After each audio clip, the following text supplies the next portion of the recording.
Hello everybody, my name is Sakshi Malu and I am here to teach you integration. So let's start. Integration is the reverse process of differentiation. So if I take a function f of x and if I differentiate, I will get the function f dash x. And if I integrate the function f dash x, I will integrate the function f dash x, I will get f of x. Okay, so let's take a function. Let's take a function f of x equals to x to the power n plus 1 divided by n plus 1. Now, if I differentiate this function f of x with respect to x, I get then the power of x will come beside x, and this will be n plus 1 multiplied by x to the power, and the power in differentiation process reduces by 1. So n plus 1 minus 1, which gives me again n divided by the constant as it is. And the answer is x to the power n. Now, if I integrate this function, let's say this function is f dash x and this function is f of x. Now, if I integrate f dash x with respect to dx, I get integration of x to the power n dx, which is, now please remember this formula. If I integrate x to the power n, the initial question's power is increased by 1, and in the denominator we write the new power. So this is the answer. Now let's take a function f of x equals to x to the power n plus 1 divided by n plus 1 plus c. We all know differentiation of a constant is 0. We all know differentiation of f of x divided by dx as seen above was x to the power n. And the differentiation of constant with respect to x is 0. Why? Because constant can be any number, that is 1, 2, 23, 3 or any number. And since c is not a function of x, its differentiation is 0. So the function's differentiation is x to the power n plus 0.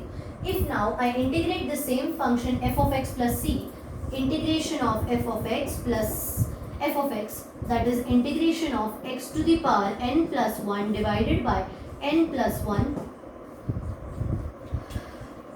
plus c.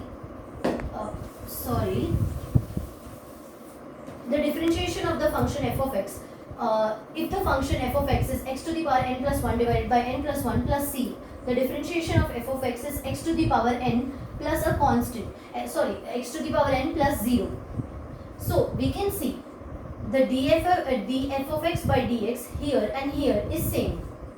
That is, if I add a constant to this function, it doesn't matter. So the formula still remains the same, because then we will be integrating x to the power n dx only. So to summarize, the final formula is integration of x to the power n dx is x to the power n plus 1 divided by n plus 1 plus a constant. Always remember, this c is called as the constant of integration. And whenever you are integrating any function, let's say f of x or g of x, you will have to put the addition with c, the constant of integration. Now, what is the physical significance of integration? Integration is nothing but summation over a large area. So, if I have a function f of x, and this is the x-axis, this is the y-axis, here its area, this is the function f of x. And now if I want to calculate, integration is also called the area under the curve. So if I have to calculate this area, it will be a difficult process. But if I divide this into a very, very small number of infinitesimal parts and be it rectangles, so I can directly calculate the area as f of x multiplied by x, since f of x will be the length and x will be the breadth. Hence, integration is nothing but summation. Integration is summation, also called as summation. It is used for area under the curve. Thank you.